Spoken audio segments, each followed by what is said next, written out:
Boa noite, gente. É com imenso prazer que a 31ª Semana da Matemática recebe o professor mestre Vinícius Gorla Pup, mestre em Matemática Universitária na linha de Sistemas Dinâmicos pelo Unesp do campus de Rio Claro e graduado em Licenciatura em Matemática pelo Unesp daqui de Rio Preto, no IBIUS. Atualmente faz doutorado em Educação Escolar na linha de Formação Docente na Faculdade de Ciências e Letras da Unesp do campus de Araraquara e atua como professor de matemática no ensino médio em instituições de ensino privadas em São José do Rio Preto e Ribeirão Preto, ambos no interior de São Paulo. Vai apresentar a palestra intitulada O Saber Ensinar Matemática, Prática e Pesquisa.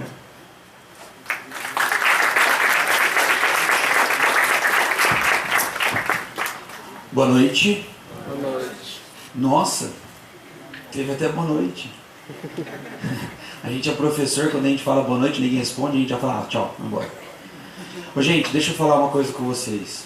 Prazer, eu sou o Vini. Já fui apresentado, mas acho que deram uma exagerada ali. E eu queria falar com vocês hoje sobre, enquanto professor, mas enquanto pesquisador na área de educação e de formação de professores, só que eu tenho uma notícia meio chata. Eu olhei aqui agora, os meus textos vão estar pequenos pra caramba pra quem está aí no fundo. Então, se vocês quiserem aproveitar, sem estresse, e vir, se você não quer vir, também não precisa.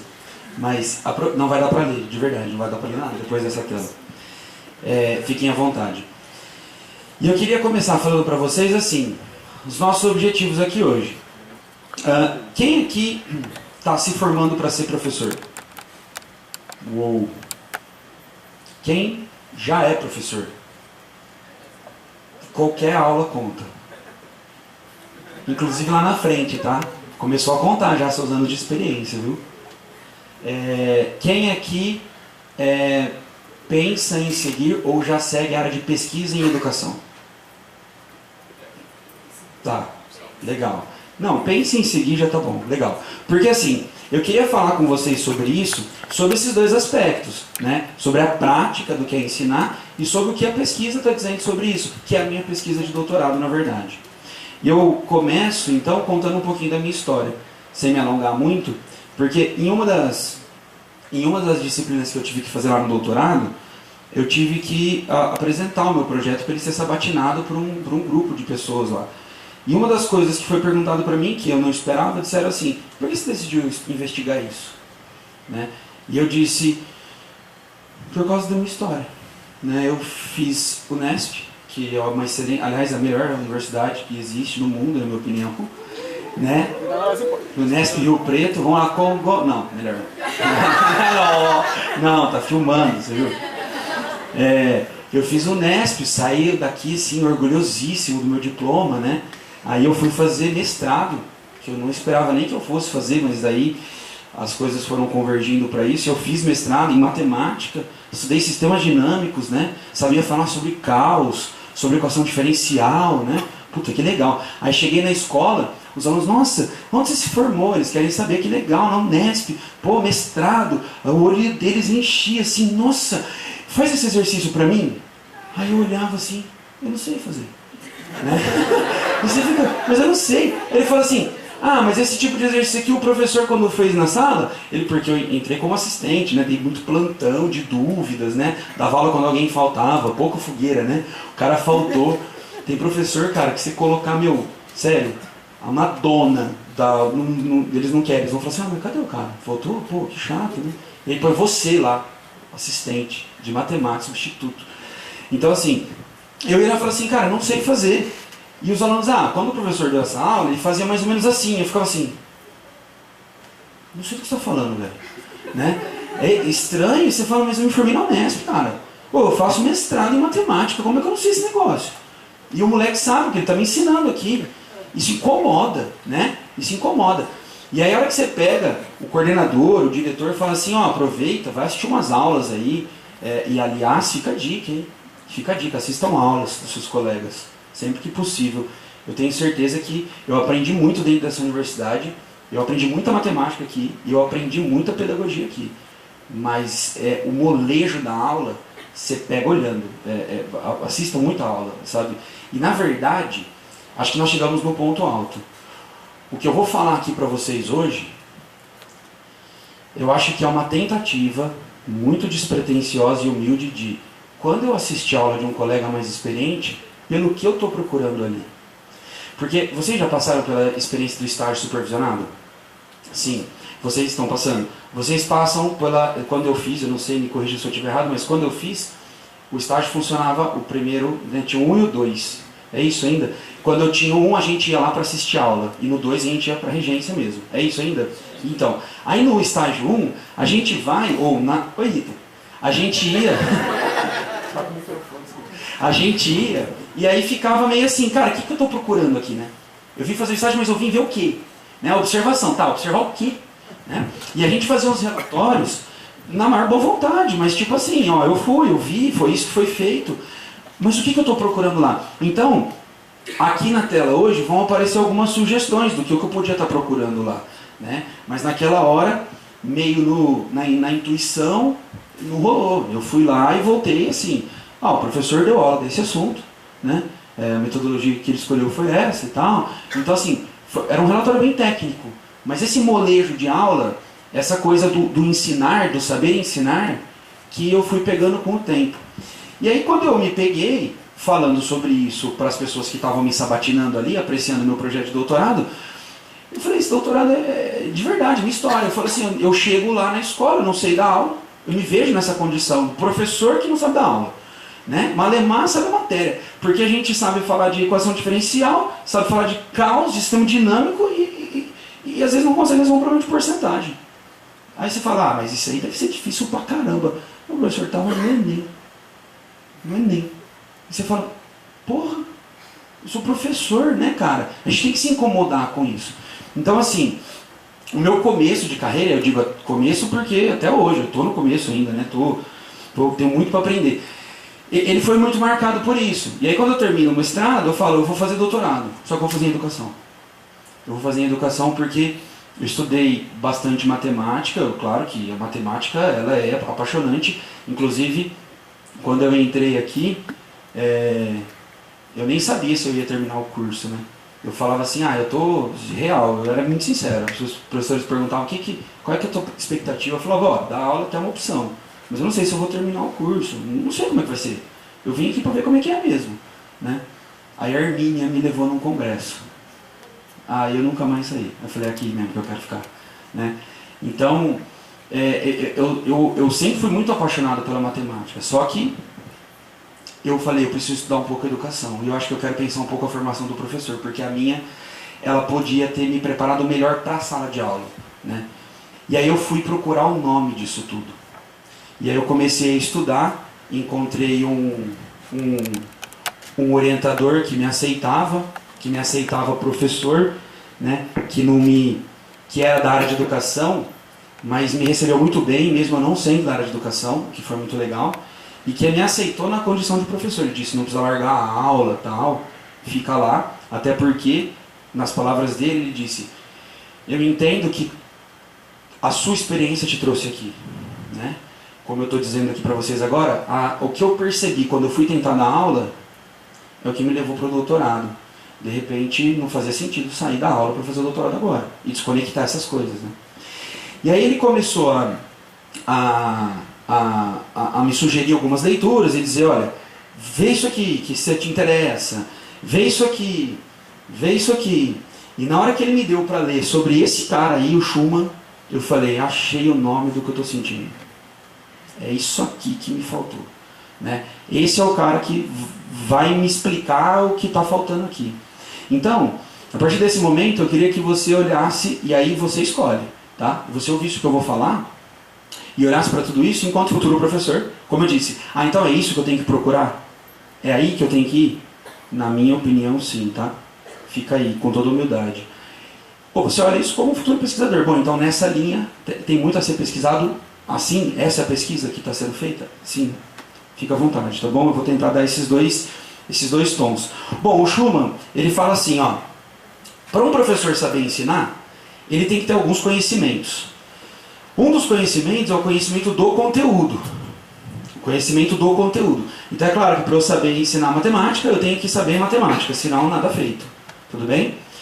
Um outro conhecimento que eu tenho que ter é um conhecimento pedagógico. Porque se eu não souber como o aluno aprende, como a criança se desenvolve, né, como fazer a gestão do tempo, do espaço na sala de aula, né, para vocês que já levantaram a mão quando eu perguntei quem já na aula, você sabe que o tom de voz, né, o ritmo que você fala, a primeira vez que você escreve na lousa é um show de horrores, né? São coisas que são conhecimentos seus que são pedagógicos. Então assim, isso não vai funcionar se não for feito dessa maneira. E existe um conhecimento de contexto. Não sei se você reparou, mas quando eu entrei aqui, a primeira coisa que eu falei é: quem aqui é professor? Quem aqui vai para pesquisa? Quem aqui dá? Porque eu preciso saber para quem eu estou falando. Porque é o contexto. Senão eu não sei se eu falo mais aprofundado, se eu falo mais tal, em que enfoque eu dou, né? Então, ensinar a função do segundo grau para um primeiro colegial é uma coisa, para um primeiro ano de ensino médio. Para o oitavo ano é outra coisa. Para o terceiro é outra coisa. Né? Para o cara que está pensando já a prova, o Enem, o vestibular, é outra coisa. Né? Então você tem que saber para quem você está falando. Porque isso vai impactar. E aí na interseção disso tudo, você tem o que ele vai chamar de conhecimento pedagógico do conteúdo. Então vamos lá. Por exemplo, vocês devem ter visto já falar ou estudado, né, tem alguma disciplina. Eu mesmo só estudei agora no doutorado, né? Mas de repente já ouviram falar das tendências em educação matemática. Então a gente tem lá as metodologias de resolução de problemas, a gente tem as não tem? Várias metodologias, né? Várias estratégias dentro da matemática. Então isso seria conhecimento pedagógico que vocês têm.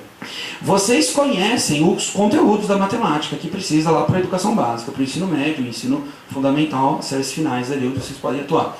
Então, vocês têm o conhecimento do conteúdo. Mas na interseção entre o conhecimento do conteúdo e o conhecimento pedagógico, estaria assim, ó. Este conteúdo, função de segundo grau, é muito legal trabalhar por resolução de problemas. Tá vendo? É um conhecimento que é pedagógico do conteúdo. Né? Aí você fala, esse outro conteúdo aqui, de repente eu preferiria trabalhar com outra metodologia. Né? Tecnologia, quem usou ou fez algum curso já para tecnologia em uso em sala de aula. Nem tudo você consegue fazer utilizando tecnologias. Né? Então o Schumann fala isso. Por isso que eu grifei, ele é conhecimento pedagógico do conteúdo. Porque você pode ter um conhecimento pedagógico do conteúdo, eu vou abreviar por PCK a partir de agora, tudo bem? Está em inglês. Então você pode ter um PCK bem desenvolvido neste conteúdo, mas naquele não. Né? Que é o que acontece com a gente, acho que até aqui na universidade, né? Poderia dizer isso, Rita? Se você ficar dando muito só aquela disciplina, vamos dizer assim, você perde a mão das outras. E aí se você pega para dar aquela outra que faz tempo, que você mandasse falar, nossa, como que era o exemplo que eu dava aqui mesmo? Como é que eu construí esse raciocínio? Você perdeu o PCK daquele conteúdo, né? Ele vai se desenvolvendo por conteúdo. Bom, o Schumann, num primeiro momento, em 1986, ele fala assim, ó, o PCK, ele se manifesta, né, nos professores pelas formas de representação do conteúdo, pelas analogias que o professor consegue fazer dentro daquele conteúdo, pelas ilustrações que ele usa, os exemplos, explicações, demonstrações. Então, é assim que você vê que o professor tem um PCK bem desenvolvido. Então, inicialmente, era uma conceituação do PCK bem subjetiva, né? É assim, você tem bem desenvolvido, não tem, mas aí a coisa vai andando, né? O próprio Schumann fala assim, ó, uma vez que não existe uma única e mais poderosa forma de representação, o professor precisa ter em mãos um verdadeiro arsenal de formas alternativas de representação, algumas delas derivadas da pesquisa, enquanto que outras se originam da sabedoria advinda da prática. Quem dá aula já passou por isso. Você vai lá, faz aquela explicação que deu certo toda vez que você fez. Aí você olha para a cara do aluno e ele faz assim, não entendi. Aí você fala, acho que eu falei muito rápido. Aí você vai e fala de novo, porque você só sabe aquele jeito de explicar. Aí você fala de novo e ele fala assim, não entendi. Né? Então o Schumann sabia do que ele estava falando, cara. Você tem que ter um arsenal de maneiras de representar o conteúdo, de explicar aquilo, porque senão não vai rolar, né? E algumas pode ter vindo dos seus estudos, pode vir da teoria, mas algumas vêm da prática. Porque de repente te dá um estalo, você faz um jeito, cria um raciocínio, faz um desenho, faz um diagrama, o cara entende. Você fala, ah, então é assim que eles entendem. Da próxima vez já parte desse, né? Isso vem da prática. E aí, para dar um tonzinho de pesquisa no que nós estamos falando, essa autora aí, a Carmen Fernandes, ela é daqui da USP de São Paulo, ela tem um artigo muito legal que ela faz uma revisão bibliográfica sobre o PCK e ela fala justamente sobre isso. A palavra saber, o termo saber e o termo conhecimento, ele tem algumas, eles dois competem ali entre eles em relação à categoria do que se sabe, né? Então o saber é algo meio vindo da prática mesmo, sabe? E o conhecimento é algo meio construído pelo método científico, tem validação teórica, acadêmica, né? Então há na bibliografia essa distinção entre saber e conhecimento. E a Carmen Fernandes fala, o Schumann, ele deliberadamente chama o conhecimento, o saber ensinar de conhecimento pedagógico do conteúdo. Por quê? Porque ele quer elevar ao status de conhecimento esse saber que é da prática do professor. E ele deliberadamente faz isso, para colocar o professor como um agente que cria conhecimento só e não fica reproduzindo, né? Isso você vai encontrar no Tardif, você vai encontrar em um monte de gente que pensa a formação de professores, vão dizer isso do professor. O professor não é aquele profissional que aprende e aplica. Aprende e aplica. O Schumann está falando isso. Ele aprende e aplica, mas quando ele aplica, ele aprende mais. E aí ele fica melhor. Coisa que ninguém ensinou, ele aprende, né? Isso é conhecimento também. Bom, vamos lá. O Schumann, em 96, colocou essas três categorias só, né? Em 87, no ano seguinte, ele amplia o modelo dele, ele começa a pensar melhor nisso. E quando eu falo ele, gente, é por metonímia, tá? Tinha uma galera tentando pensar nisso junto, tá bom? Aí ele amplia, então tem o conhecimento que é do conteúdo, um pedagógico geral, um conhecimento curricular, que também é muito importante, né? Você conhecer bem o currículo. Então, o que tem para se saber sobre isso? Até onde eu vou? Ou o que é que se pressupõe saber para eu poder trabalhar esse assunto? Isso é conhecer o currículo. Conhecimento das características dos estudantes, do contexto, dos objetivos e tal. Eu não vou me estender muito aqui. Aí essa moça aí, que era orientanda dele, a Pamela Grossman, ela dá uma simplificada. Ela viu que o modelo ficou muito complexão. Ela fala assim, ó... cara, eu tô vendo que você está sofrendo. Onde você quer que eu fique aqui? Posso fazer onde eu quiser? Então tá bom. Ela dá uma simplificada e ela faz esse modelo aqui, ó. Esse modelo, que é o primeiro modelo de verdade do PCK. Que ela vai dizer, então, precisa ter o conhecimento do tema, o pedagógico geral e o do contexto. Isso tudo junto é o PCK, tá? E aí, ela fica explicando bem o que entra em cada um desses. Mas então, olha o que é o conhecimento pedagógico geral. É conhecer os alunos e a aprendizagem deles, conhecer a gestão da sala de aula, o currículo e outras coisas. Aqui no do contexto, então, conhecer a comunidade onde a escola está, conhecer o distrito onde a escola está, né, a macrocomunidade. E aí o conhecimento, o PCK, ela separa nesses itenzinhos. A partir daí, eu não quero ficar me aprofundando nesse modelo, porque a partir daí, um monte de gente começa a propor modelos. Alguns pesquisadores mais empiricamente, outros mais teoricamente, mais filosoficamente, né? Mas, só para vocês terem uma ideia, não precisa conseguir ler nada do que está aí. Só para vocês terem uma ideia, em 2008, esses pesquisadores aí fizeram um compilado. Então, olha o tanto de pesquisa que já tinha. E aqui tem, em cada coluna, então, por exemplo, contexto, conteúdo da matéria, avaliação, estratégias instrucionais, currículo. E aqui está marcado se o pesquisador engloba isso no PCK ou não. Só coloquei isso para vocês verem. Olha o tanto de gente que começou a tentar falar sobre isso. Eles não concordavam, né? Os modelos eram bem divergentes. Então, no fundo, sobre esses modelos eu tenho a deixar registrado assim. Não sei qual que é o melhor ou qual que é o mais preciso, e também não nos cabe também escolher e decidir isso. Nos cabe escolher um que representa bem a gente. E aí eu achei esse. Esse daí são desses pesquisadores aqui, lá de Michigan, e eles vão pensar o ensino de matemática, é o PCK para matemática. Então, eles vão falar assim, ó, tanto que o projeto de trabalho deles chama Mathematical Knowledge for Teaching, o conhecimento matemático para ensinar. É isso, exatamente, literalmente isso. Então eles falam assim, ó, a gente tem duas partes, né, dois hemisférios. Aqui nós temos o conhecimento do conteúdo, conhecimento da matéria. E essa tem 3 subdomínios.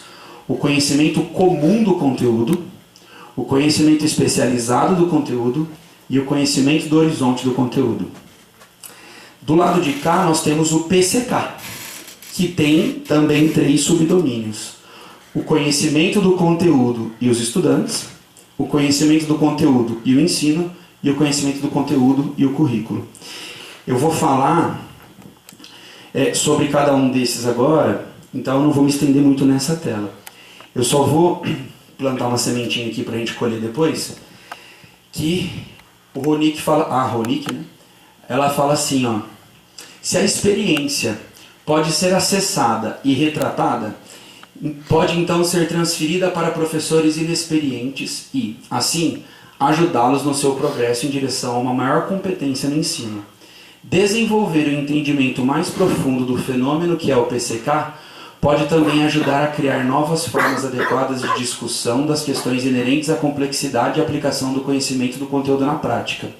De muitas maneiras, se liga, encontrar, capturar e elucidar o PCK pode muito bem representar o que alguns podem descrever como o santo graal do desenvolvimento do professor. A hora que eu li isso, eu falei, é aqui meu doutorado. É exatamente isso que eu estava procurando. E é alguém que colocou em palavras o que eu sentia. Se você pudesse pegar um professor experiente e acessar, capturar a experiência dele e transportar a experiência dele para outra pessoa, problema resolvido, né? Ou pelo menos em partes. Porque aí quando eu for lá para o meu contexto, o que é diferente desse, com o meu aluno, que é diferente desse, aí eu também, mas eu já vim abastecido de uma experiência, concorda? Então, é nisso que a gente vai pensando. Sobre essa captura, em algum momento, essas pesquisas começaram a ser um pouco mais pragmáticas. Elas começaram a ser menos subjetivas, do tipo, você tem um PCK bem desenvolvido, você não tem nesse conteúdo, naquele você tem. Começaram a querer, de fato, tentar medir esse PCK, sabe? Falar assim, você tem e é tanto, agora aumentou mais depois que você fez esse curso. Imagina que legal? Isso que você tentou fazer ajudou, ou isso não ajudou em nada, não mudou nada, né? Então, esse capturar, né, esse medir, ele existe na literatura duas abordagens para ele. A abordagem quantitativa e a qualitativa. Então, existem alguns instrumentos qualitativos de avaliação, medição do PCK. Então, você entende o PCK como um conhecimento. É aquele conhecimento que traduz o saber ensinar do professor, que compreende esse monte de coisa que nós estamos tentando colocar no papel. Agora, tem uma prova que eu faço que mede esse conhecimento? Será que tem uma régua que mede esse conhecimento? Porque se tiver, já pensou que legal? A gente consegue pegar o aluno antes daquela disciplina e depois daquela disciplina e dizer, olha como que aumentou o PCK. Olha como essa disciplina realmente está contribuindo para a formação dele, para o saber ensinar dele. A gente pode pegar essa métrica e começar a gerar dados e dizer, esse modelo de formação aqui está formando professores melhor do que aquele modelo ali, né? E por que será? E a gente começa a conseguir levantar dados. Então, os qualitativos, eles têm as suas vantagens, que justamente são compreender melhor o PCK. Então, em outras palavras, entender quais são esses componentes, como eles se interrelacionam, né? Um influencia no outro, o outro influencia no um, ou eles são desconexos, não tem nada a ver um com o outro. As pesquisas qualitativas ajudam muito nisso, a compreender o PCK e as suas interrelações. E elas ajudam muito a formular as hipóteses, né? Então, quando você pega um olhar qualitativo para o fenômeno, você pode falar assim, Eu acho que esse aluno que está saindo desse curso de formação inicial não tão bem preparado, talvez por conta disso. É só o qualitativo que consegue formar uma hipótese. Aí o quantitativo levanta um monte de dados e testa essas hipóteses, do ponto de vista estatístico mesmo, né? Então, você tem essas duas abordagens e cada uma delas tem as suas finalidades. Pensando em tudo isso, eu me dediquei, ou tenho me dedicado, a propor um instrumento com abordagem quantitativa, por meio do qual a gente consiga medir o PCK de um professor iniciante. Para a gente começar a conseguir obter dados dos nossos cursos de formações e ver se a gente consegue propor melhorias, né? Esse é o ponto, tá, da minha pesquisa. Bom, só para você ter uma ideia dos potenciais desse tipo de pesquisa. Então, essa primeira aí, os pesquisadores fizeram com um instrumento de coleta quantitativo. Eles aplicaram em um monte de professores lá nos Estados Unidos e começaram a tratar esses dados. Aí sabe o que eles perceberam? Que, entre outras coisas, que os professores de jardim de infância, eles conseguem, a maior deficiência do PCK deles é numa parte lá que eles chamam de habilidades espaciais, noções espaciais, lá no currículo norte-americano. E que lá na ponta da educação básica, o principal déficit do aluno norte-americano é em geometria. Então você começa a falar, opa, aí tem, né? Então assim, tá aí uma possibilidade. E aí você consegue propor ou almejar uma melhora real na qualidade da educação do país, por exemplo, né? Essa outra aí, a segunda, ela comprova com esses dados levantados sobre o PCK dos professores, e ela comprova que isso tem relação direta, alta correlação positiva com o desempenho dos alunos.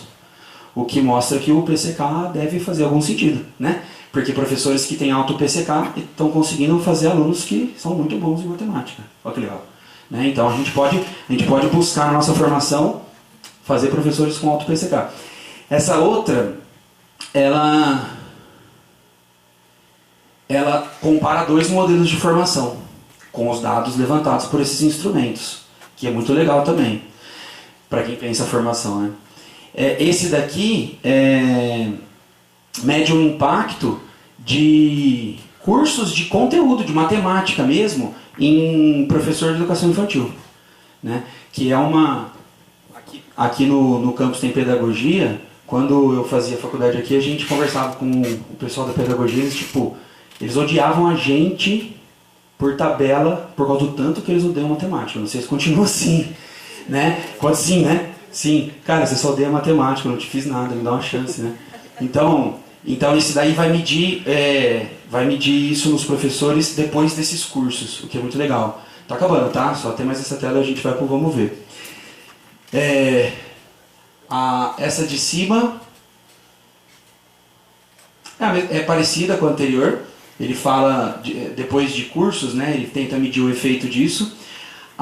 Essa segunda eu acho muito legal. Ele usa esses instrumentos de coleta, né, de avaliação do PCK, para ver a influência entre dois professores, né?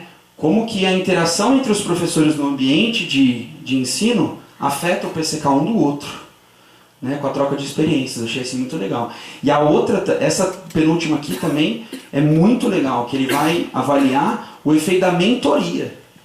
Então eu pego um professor que a gente estuda muito, né? A gente está até com essa coisa da residência pedagógica agora, né? Então a mentoria, o quanto ela pode levar o PCK do futuro professor.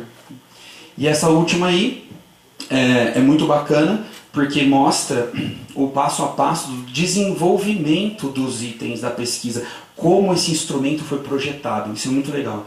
E aí no fim ela usa os dados para provar que professores com mais tempo de experiência de fato têm um PCK maior, o que é um indício muito grande de que o PCK de fato é a experiência do professor, é o saber ensinar dele, né?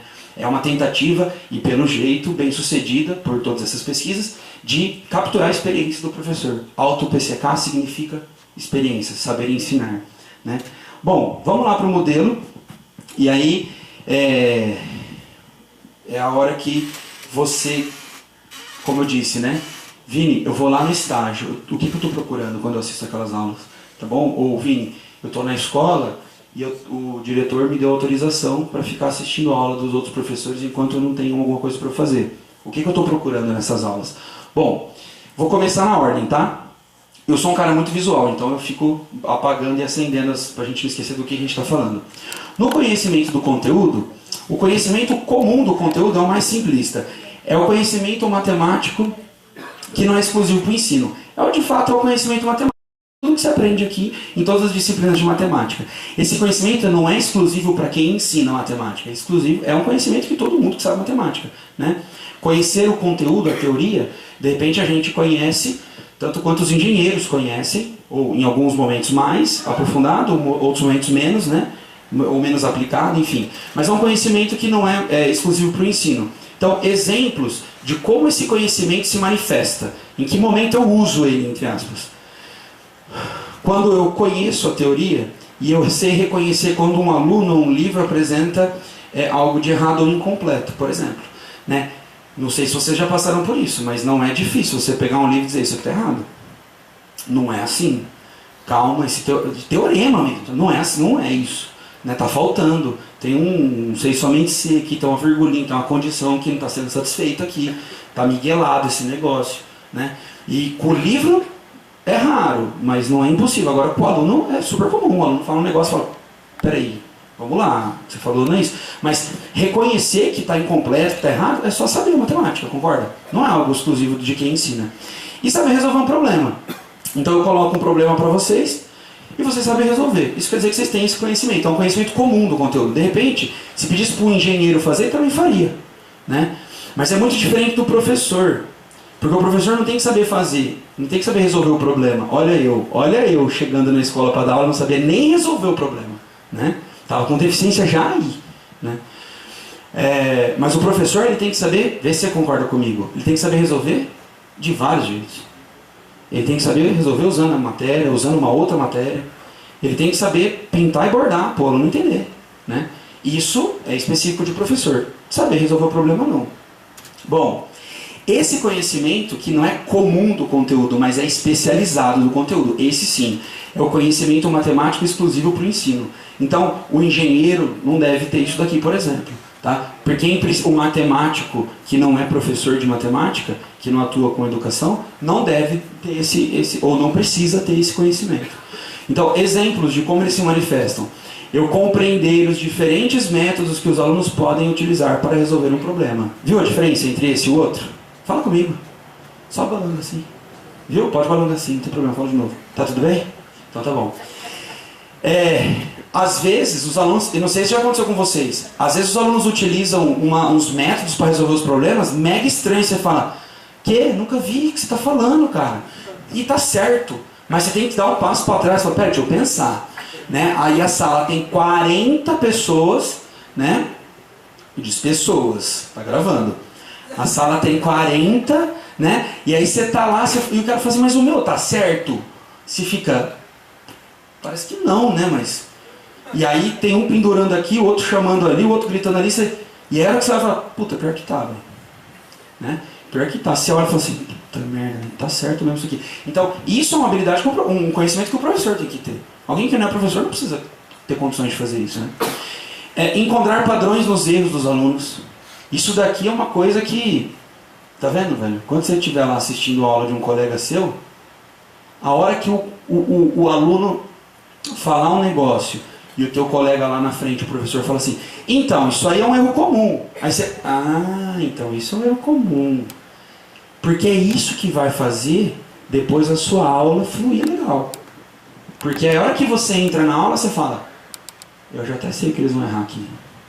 Cara, isso te deixa, você se sente um Rambo. Você fala, ninguém me segura nessa aula. Porque eu já sei até o que o cara vai errar. Imagina que legal, né? É a única lista grande, tá? Os outros vão ser tudo lista pequenininha. Essa lista eu transcrevi lá do artigo original do pessoal de Michigan, tá bom? Só que eu traduzi do meu jeito aqui. Tem alguém da tradução? Aqui. Você é da tradução? Você estava só pondo a blusa. Tá.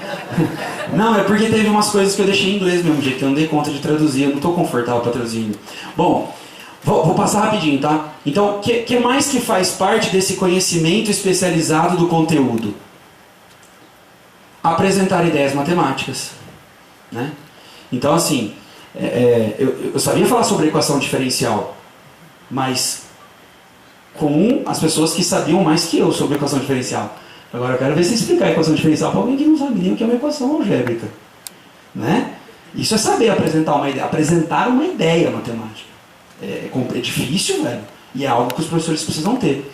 Responder aos porquês dos alunos. Nossa, cara. Até hoje eu vejo uma mordida e falo, tomara que eu saiba responder. Pois não, né? A hora que vem o porquê, você fala. Encontrar um exemplo para criar um ponto matemático específico também é muito legal. Quando você está falando assim, que é o que eu estou tentando fazer aqui, que não louco, você percebeu? Eu leio um negócio, tento criar um exemplo. Leio, tento criar. Faz parte do conhecimento do professor. E agora eu estou me sentindo já um pouco íntimo disso aqui tudo. Já faz 3 anos que eu estou estudando isso aqui, né? Eu acho que o meu PCK para esse conteúdo aqui tá ficando legal já, né? Porque eu já estou conseguindo criar exemplos rapidinho e tal. É isso que você tem que procurar na aula. Então você vai falar sobre equação geral da circunferência de geometria analítica. Com os moleques de 14 anos. Vai dar certo. Fica tranquilo. Então, se você não tiver já na manga os exemplos, os porquês que eles vão fazer, né? Os e se for negativo lá, o x lá do centro, lá o mais b, já confundiu tudo, né? Então tem que estar tudo na manga. Reconhecendo o que está envolvido no uso de uma representação particular, vinculando representações e ideias subjacentes a outras representações, isso também é muito legal, porque tem várias coisas que a gente pode representar, de fato, escrever de vários jeitos diferentes a mesma coisa, né? E você tem que saber, quando você escolhe aquele jeito de escrever, quais são as implicações, o que piora, como se relaciona com aquele outro jeito. Eu vou dar uma pulada aqui, tá? Avaliando ou adaptando o conteúdo matemático de livros didáticos, acho que isso eu elencaria como os dos mais importantes aqui. Quem dá aula em ensino básico, educação básica, acho que vai concordar comigo. Eu espero que concorde comigo. Vocês concordam comigo? Sim, né? Se você for seguir o livro Ipsis Literis, velho, não vai rolar, não vai rolar. Então essa é uma habilidade que o professor tem que ter, é um conhecimento, faz parte do conhecimento dele, né? Modificando tarefas para serem mais fáceis ou mais difíceis. Essa daí só todo dia acontece comigo. Você põe um problema na lousa, você acha que vai demorar 10 minutos para os caras resolver, o cara já acabei. Ou o contrário, né? Você põe e fala, gente, esse aqui então fácil, né? O cara já olha para você e fala, você tá me tirando, velho? Fácil essa porra? Difícil pra caralho. Aí você vai lá, já foi. Aí você vai lá, muda o problema, calma, vai lá e altera rapidinho para ficar mais fácil. Aí você faz o próximo de novo, agora aquele é difícil, né? Avaliar a plausibilidade das alegações dos alunos, e geralmente com rapidez, né? Imagina eu estou falando aqui, é que vocês estão se comportando pro meu bem, né? Vocês não estão erguendo a mão, mas pode erguer, tá? Pode falar o que quiser. Mas já pensou, você fala um negócio, Vinícius, o que você está falando então é aquele negocinho assim, né? Você passa amanhã? Eu tenho que interagir aqui, cara. Eu tenho que avaliar a plausibilidade daquilo que você falou, e geralmente com uma rapidez, né? Escolhendo e desenvolvendo definições úteis. A gente sabe que a gente pode criar, né, maneiras diferentes de se fazer isso, e algumas são mais, outras menos. Utilizar a notação matemática e criticar o seu uso. Então, essa é uma outra coisa que pega muito a educação básica, na minha opinião. Pega pra caramba. Se a gente for ser formal, a medida do ângulo, eles querem escrever assim, A igual a 30 graus e vambora, divide por 2. E não é a medida do ângulo. Velho. Se for ficar nessa, eles não vão entender o teorema de Tales, não vão entender os alternos internos, porque eles vão estar apegados com a notação, entendeu? Então você tem que criticar o uso também. Olha, o correto é escrever isso, mas eu entendi, por enquanto tá legal, você pegou a ideia. Daqui a pouco a gente lapida isso daqui. Isso que é criticar o uso. É importante? Mas neste momento o conceito é mais importante. Se eu ficar me apegando à anotação, ele não vai entender o conceito, né? Isso que você tinha que estar prestando atenção quando o professor lá do estágio está dando aula. Você fala lá, o cara que miguelento, hein, velho? E ele já vai escrever no ângulo A mais B mais C. Tá errado? Eu sei que tá, e você sabe que tá. Mas os alunos estão entendendo, né?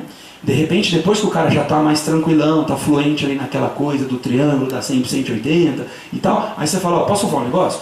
Não é legal escrever assim, né? O negócio é escrever assim. Só que o negócio já andou, já meteu uma quinta, já está a todo vapor, né?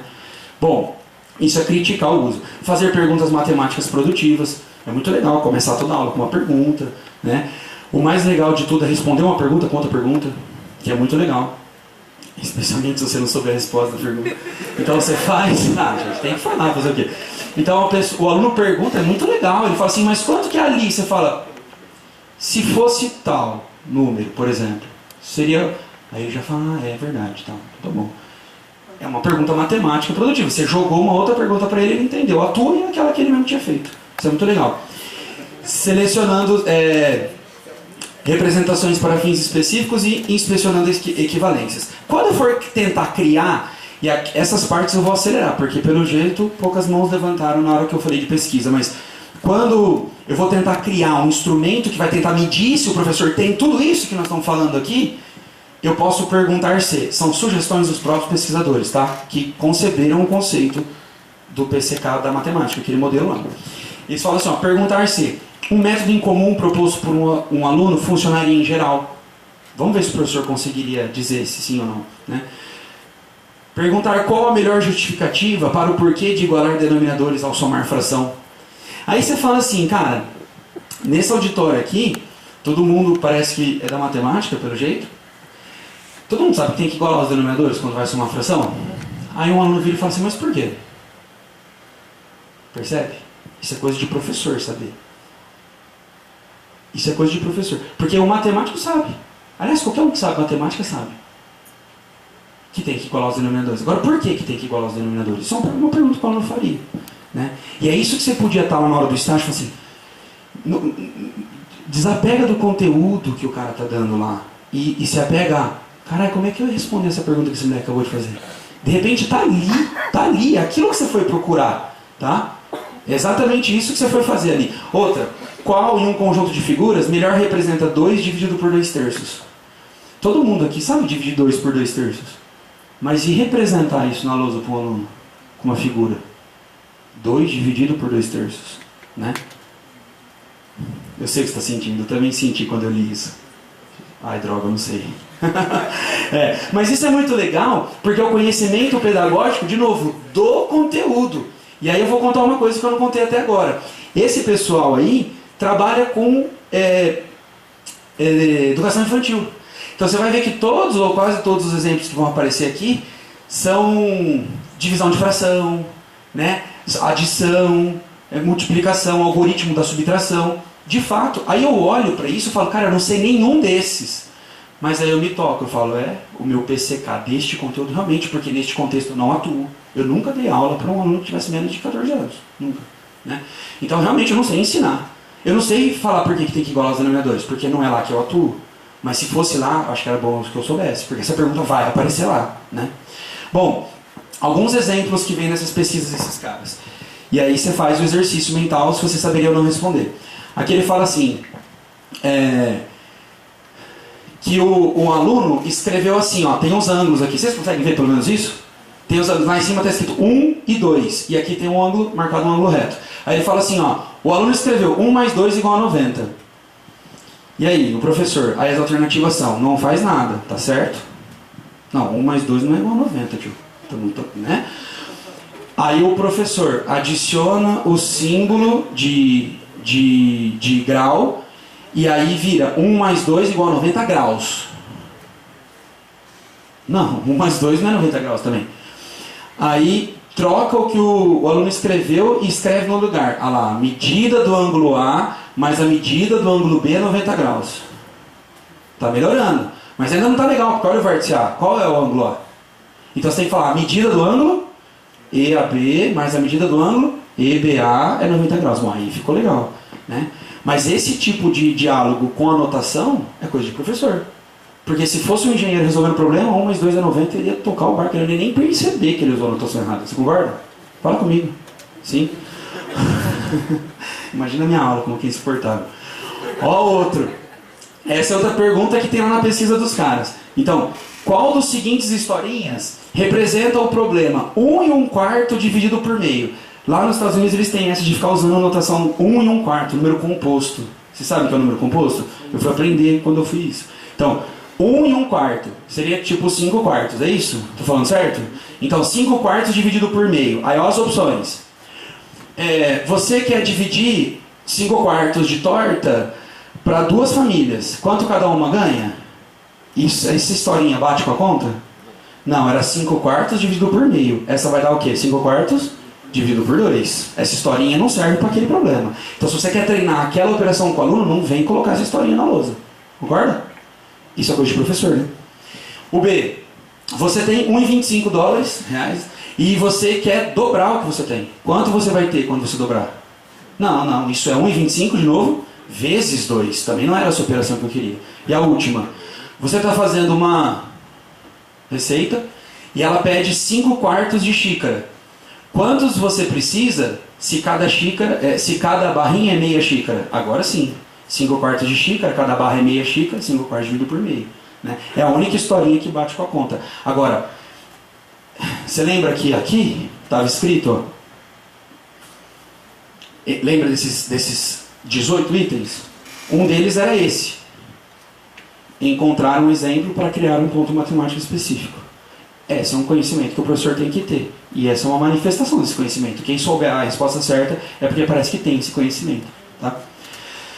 Aqui ele coloca 3 operações, por exemplo, de soma, e ele pergunta qual delas tem o mesmo tipo de erro.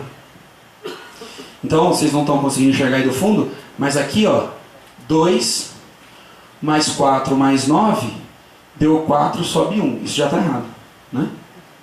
Aqui deu 5 mais 7 mais 9 dá 1, sobe 1, quase, dá 1, sobe 2. Errou também. Ali, 8 com 9 com 5 dá 2, sobe 1, quase. Dá 2, sobe 2. Esses dois cometeram o mesmo erro. Esse cometeu um erro diferente. Percebeu? Perceber que essas contas estão erradas, qualquer um que sabe matemática percebe. Agora, perceber quem cometeu o mesmo erro que quem, isso é coisa de professor. Isso daí é o conhecimento especializado do conteúdo. O professor tem que ter, o resto não. Tá entendendo? Vamos mudar um pouco? Aqui no cantinho, a gente tem aquele conhecimento do horizonte do conteúdo. Esse conhecimento, ele seria o conhecimento a consciência de como os tópicos dentro da matemática se interrelacionam. O que é algo muito importante, né? Qualquer um que queira trabalhar com ensino precisa saber disso. Então, se eu vou ficar aqui no nosso mundo aqui da graduação. Se eu for falar de equação diferencial, a primeira coisa que eu tenho que ver é se o cara que vai ouvir sabe o que é derivada, né? Se ele sabe derivar, pelo menos as mais simples, etc. Então, isso eu tenho que saber como que essas coisas se interrelacionam, porque senão, nada feito, né? E lá na educação básica, idem. Mas, esse cantinho aí, ele está faltando muita consistência teórica nele, sabe? Os pesquisadores ainda precisam se debruçar um pouco sobre ele para entender melhor ele, tá bom? Inclusive, quem está dizendo isso não sou eu, é esse cara aqui. E ele mesmo diz, eu não vou, em 2014, tá? Essa não é tão antiga. Ele disse, eu nem vou tentar medir isso, porque na verdade a gente nem entendeu direito o que é isso. Então, imagina se eu entendi. Bom, passei por metade de cá, tá? Agora eu estou no PCK mesmo. Agora eu estou dentro dos pilares do PCK. O primeiro é o conhecimento do conteúdo e os estudantes. Então, conhecer o conteúdo sob o aspecto dos estudantes dentro do conteúdo. Olha que louco. Como os alunos aprendem matemática e como que é o pensamento matemático deles. Antecipar o que os alunos vão entender ou confundir da matéria. Dúvidas comuns. Esse é muito legal, cara. A hora que você está preparando a aula, você fala assim, eu tenho certeza que a hora que eu falar isso, vai ter um que vai erguer a mão e vai perguntar, e se for negativo, dá certo? Aí eu vou responder isso, aí vai falar, mas sempre? Né? Então assim, você já vai antecipando o que ele não vai entender. Não só o que ele vai entender, confundir, quais são as dúvidas, mas olha o próximo item. Prever o que eles vão achar interessante, o que eles vão achar motivador. Olha o próximo item. Saber o que eles não acham fácil, o que eles acham difícil. Quando a gente começa na carreira dando aula, nossa, é show de horrores as provas. Você faz prova, vem todo mundo chorando, que não sabia nada. Mas eu achei que vocês iam saber que era fácil. Mas a gente não sabia. Aí depois você faz uma outra prova, todo mundo tira 8. Aí você fala, errei de novo. Né? Porque você ainda não pegou o jeitão do que eles acham fácil e do que eles acham difícil. Mas isso também é coisa de professor. E a hora que você for lá ver a aula do seu do seu colega mais experiente, você vai ver que ele começa com um exemplo mais fácil, ele parte para o mais difícil, e naquele último que ele faz, não é nem todo mundo da aula que está entendendo. E está tudo bem, porque não é todo mundo que vai entender tudo exatamente igual, né? Mas ele, na hora que preparou a aula dele, ele sabe que o nível de dificuldade está fazendo isso daqui. E você vai saber também? Vai saber também. Mas isso é coisa de professor. Concorda? Opa! Saber interpretar um pensamento mal elaborado ou incompleto de um aluno, esse aí também a gente passa por isso toda hora, né? O aluno não se expressa muito bem no que ele tentou fazer, em como ele quis, né, resolver o problema, e você tem que saber interpretar isso daí. Reconhecer um erro comum a partir de um resultado apresentado, essa é muito legal. Fórmula de Bhaskara. Coloca o A igual a 2, na sua casa antes, resolve sem colocar o 2A no denominador, e eu tenho certeza que metade da sala vai chegar nessa resposta. Porque eles acham que é menos B mais ou menos raiz de delta sobre 2, não sobre 2A, né? Então assim, a hora que você olha pro resultado, você fala, você esqueceu de pôr o A lá embaixo, amigão. Aí ele fala, é mesmo. Como é que você sabe? Né? Caralho, tem câmera. Não, é isso, você vê o resultado que ele chegou. Quando você dá aula de probabilidade, é lindo. O cara fala a resposta, você fala, você está esquecendo disso. E aí você já sabe onde ele errou para chegar naquela resposta. Isso é coisa de professor, concorda?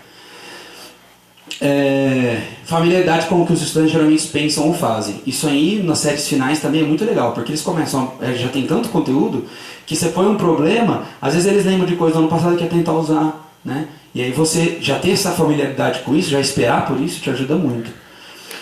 Agora que eu já falei vários quadradinhos daquele, né, vários elementinhos daquele, tem um parágrafo que eu queria ler com vocês, que os próprios autores disseram. E está ele em inglês aqui, se alguém não estiver feliz com a minha tradução, porque eu não estou. Reconhecer uma resposta errada é conhecimento comum do conteúdo, aquele que todo mundo tem. É só reconhecer que está errado. Ao passo que avaliar a natureza do erro. Então, por que ela está errada? Em especial, um erro que não é muito comum, tipicamente requer agilidade de pensamento numérico, você tem que raciocinar muito rápido ali para ver onde ele errou, e atenção aos padrões e pensamento flexível sobre os diferentes raciocínios dos alunos. Então, acho que esse aluno é aquele aluno que pensa desse jeito, por isso que ele chegou nessa resposta. Isso é conhecimento especializado do conteúdo.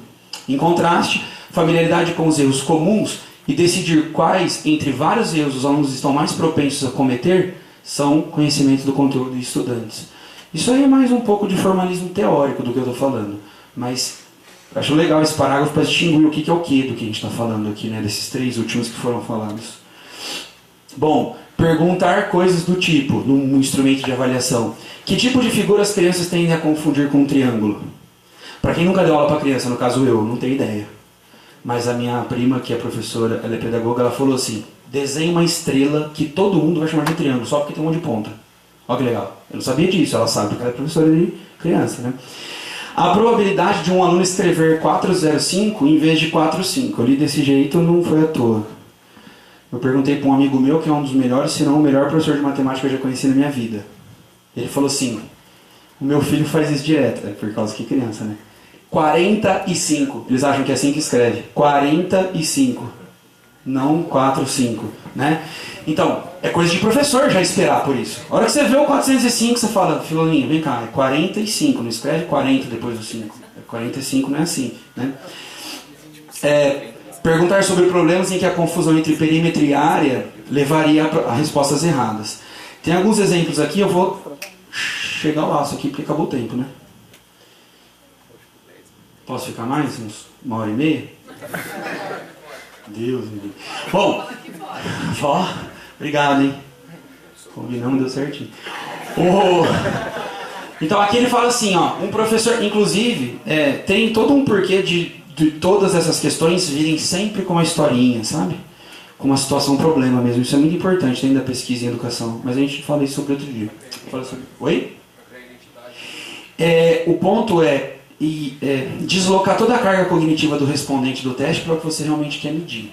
Tá? Então quando você enche de detalhes ali, ó, ele fala assim, professor tal perguntou para os estudantes sobre o número de diagonais de um polígono de 11 lados.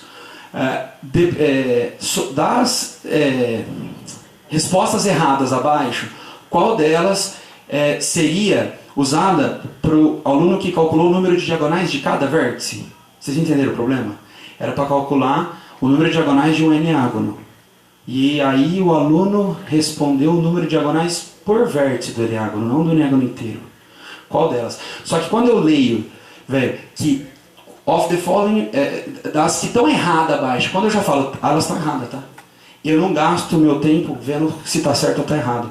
Isso diminui a carga cognitiva do teste e me aponta para procurar o que está pedindo, né? Aumenta as chances do teste de fato medir o que ele está se propondo a medir e não ficar medindo coisas paralelas sem querer. Esse é o ponto, tá? A gente pode conversar sobre isso depois. Bom, deixa quieto, mas olha a manifestação aqui, ó, reconhecer um erro comum a partir do resultado apresentado. Essa daqui é a mesma, né? Ele fala assim, a professora pediu para os alunos colocar os números em ordem. Então tem 1,1, 12, 48, 102, 31,3 e 0,676. Então está errado a ordem.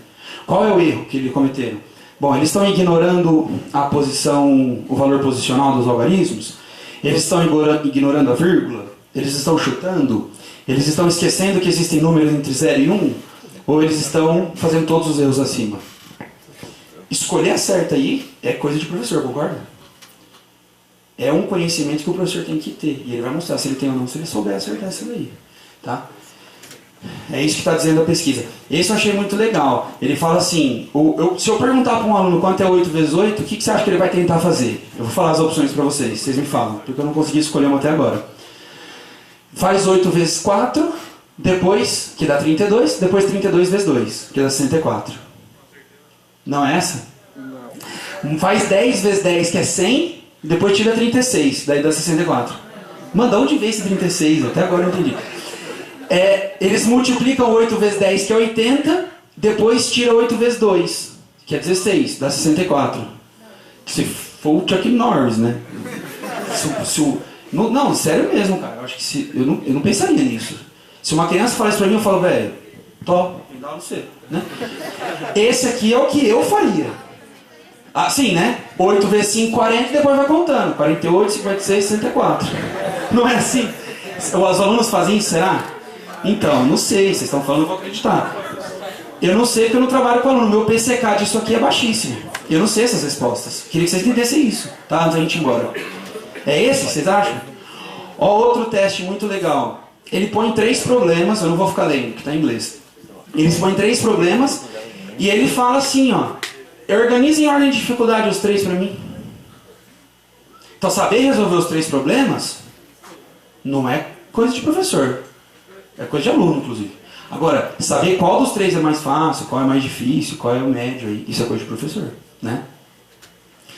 E o conhecimento do conteúdo e ensino. Então, dentro desse conhecimento, você vai ter esse primeiro item, que eu não achei uma tradução para ele até agora, que é Design of Instruction. O melhor que eu poderia dizer é preparar a aula, saber planejar. Mas não é isso, tá? Não é isso ainda. Mas, vamos lá. Escolher exemplos básicos para começar e avançados para aprofundar. Saber avaliar as vantagens e desvantagens de cada uma das diversas formas de representar o conteúdo. E escolher modelos que permitam tornar as questões matemáticas salientes úteis aos alunos. Eu vou mostrar exemplos disso para ficar mais claro. Mas isso é conhecer o conteúdo e o ensino do conteúdo. Perguntar a respeito de, por exemplo, se uma fita métrica seria uma boa para ensinar notação posicional. Será que uma fita métrica é uma boa para notação posicional? Né? Sequenciar problemas de subtração com ou sem reagrupamento. Linguagens e metáforas, olha que legal esse, que podem ajudar ou atrapalhar a aprendizagem. Maneira como emprestar e cancelar pode interferir no entendimento dos princípios matemáticos envolvidos na subtração e na resolução de equação algébrica. Se você está falando com um nível bem inicial da educação, cara, nós tem que tomar tanto cuidado. Fala emprestar, cancelar, isso assim, né? Não dá. Esse daqui ele pergunta o que você usaria para trabalhar a questão de agrupamentos de 10 em 10 com os aluninhos. Então, uma reta numérica, né, uma régua, moedinhas de plástico, pennies and dimes, que tipo, acho que um penny é 10 dimes, né? É tipo 1 centavo, 10 centavos, porque dá para mostrar que cada 10 forma um do outro, né? elastiquinhos e canudinhos, ou todos deles acima dão o mesmo tipo de benefício nesse tipo de matéria? Isso é coisa de professor. Eu mesmo não consigo escolher uma também. Aqui também, quais dessas sequências de frações vocês usariam para ensinar os alunos a comparar frações? Olha a primeira opção, todo mundo tem numerador 1. Será que é uma boa? Fazer uma aula com todo mundo numerador 1? Aí, quem tiver o menor denominador, ganhou, concorda? Daí você não está ensinando ele a comparar frações, né? Então, escolher modelos que permitam tornar salientes as questões matemáticas. Aqui é aquilo que nós falamos, né? Quantas vezes o 4 cabe dentro do 3? Difícil de pensar nisso, né? Quantas vezes o 4 cabe dentro do 3? Qual é a sequência de pergunta mais legal para fazer para induzir o aluno a entender sozinho a resposta? O 4 no 6, o 4 no 5, o 4 no próprio 4 ou o 4 no 3? Ou, de baixo para cima, o 4 no 1, o 4 no 2, o 4... Pegou o jeito aí do que é para fazer? Tá? Esse é o tipo de pergunta que é feita. Então, na hora que você está lá vendo as aulas no estágio, fica assim, o professor fizeram uma pergunta para ele, ele devolveu outra pergunta. Essa é a hora que você fala, então é assim, entendi. Tá? E aqui é o último. Ele fala assim, eu achei muito legal esse também, porque eu nunca tinha pensado nisso. Desculpa, Rita, porque agora eu estou olhando para você, eu acho que você falou isso uma vez. Mas... Ele fala assim, ó, eu quero mostrar que a soma dos ângulos internos de um triângulo dá 180 para os meus alunos, só que eles não sabem o alternos internos. Né? Eles não sabem essa propriedade das paralelas cortadas por uma transversal. Na escola a gente chama de Z2O, tá? Eles ainda não sabem o Z2O. E aí? O que você faz? Aí você pede para o aluno desenhar um triângulo e uma reta paralela à base, passando pelo vértice oposto, de lá, blá, blá, blá, blá. Velho, é a demonstração do teorema. Acabou de falar no texto que os alunos não sabem esse teorema, então você não pode marcar essa, concorda? Não é isso. Aí o B, fala para o aluno desenhar um retângulo e uma diagonal, e aí fica brincando com os ângulos ali. Não, pera, nem todo triângulo é retângulo, e aí? Então não sei se é uma boa. A outra... dá transferidor para todo mundo e pede para eles medirem os ângulos de um monte de triângulo e sair somando. É uma ideia, não é? É uma ideia bem investigativa. Mas olha a outra, eu gostei muito da outra.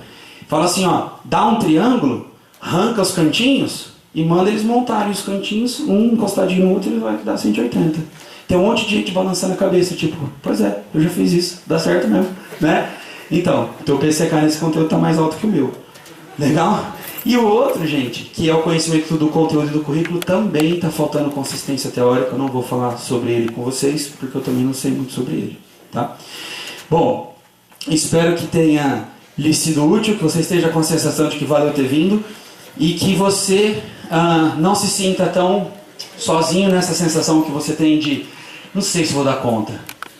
Também não sabia se eu ia dar e vou deixar a parte, estou dando. Então, vai dar certo, tá? Só que é algo que precisa imprimir bastante energia para pegar tudo isso, tá bom? Quem sabe depois daqui de hoje você pelo menos sabe pelo que você está procurando, porque eu demorei muito para descobrir o nome de tudo isso e a sensação que eu tenho é tipo, nossa, se tivessem me dito isso antes, talvez eu já sabia o que estava faltando e o que eu tinha que procurar, né? Obrigado, viu? Boa noite.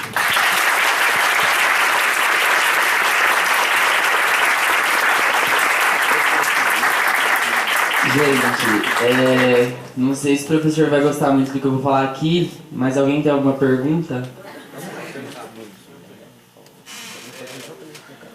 Eu tenho algumas, mas aqui.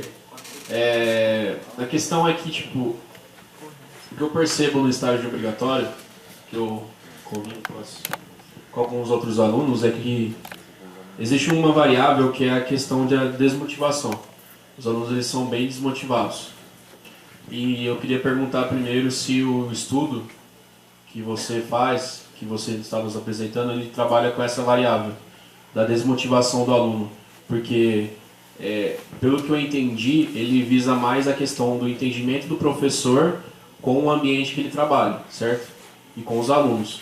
Mas eu vejo muito que às vezes até o cansaço mesmo, ele afeta muito essa relação que o professor ele trabalha. Queria que você desse sua opinião primeiro, eu tenho uma outra pergunta depois.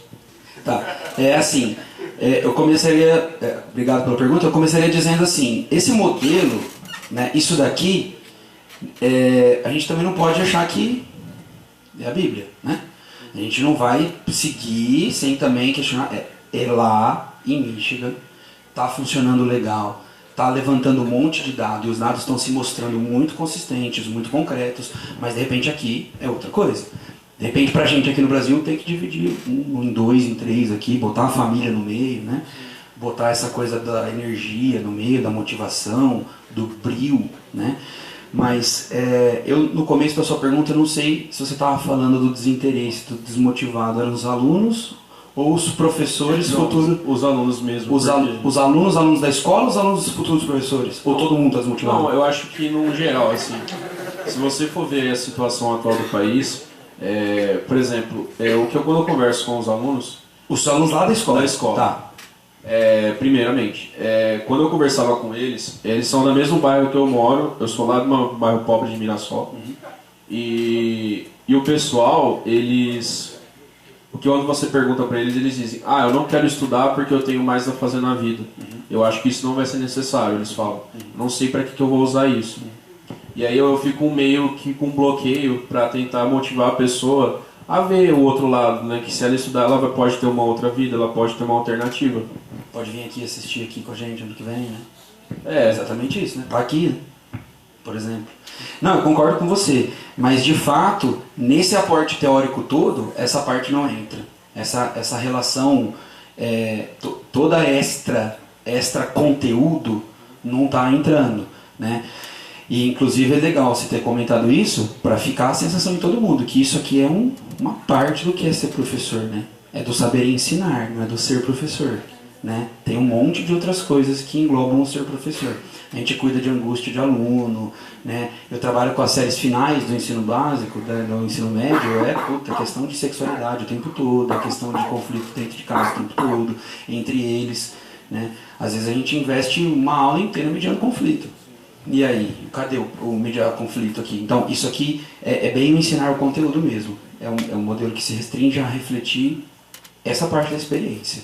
Eu tenho outra pergunta em questão da didática.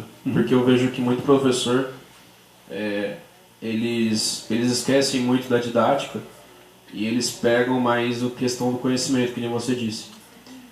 A didática, ela não é uma parte, depende mais da experiência, ou mais da questão da autoanálise do professor, de ele analisar os erros que ele cometeu e ele corrigir, ou é mais uma coisa que é adquirida pela experiência mesmo? Eu não sei, cara, desculpa, mas eu acho que quando você diz ele analisar os erros que ele cometeu e refletir sobre isso, é o que eu chamaria de experiência, né? É exatamente isso que é a experiência, na minha opinião. Mas essas pesquisas aí, elas justamente estão mostrando isso, que quanto mais quilômetro rodado, maior esse PCK vai aparecendo. Então, daí a gente entende que isso é uma captura legal da própria experiência. Mas eu acho que o professor é exatamente isso, né? Quando eu abri falando do Schumann, eu acredito muito naquilo, né? Eu aprendi um monte de coisa aqui. Mas hoje, o que eu faço foi o que eu desenvolvi, né? Foi o que eu aprendi a fazer fazendo. De autoanálise, de muita reflexão, a palavra acho que é reflexão. Tá? Antes da ação e na própria ação, né? Na hora ali é jogo de cintura. Mais alguma? Mais alguma? Não? Ninguém quer acrescentar nada? Bom, vamos então agradecer de novo, professor, pela palestra. Muito obrigado.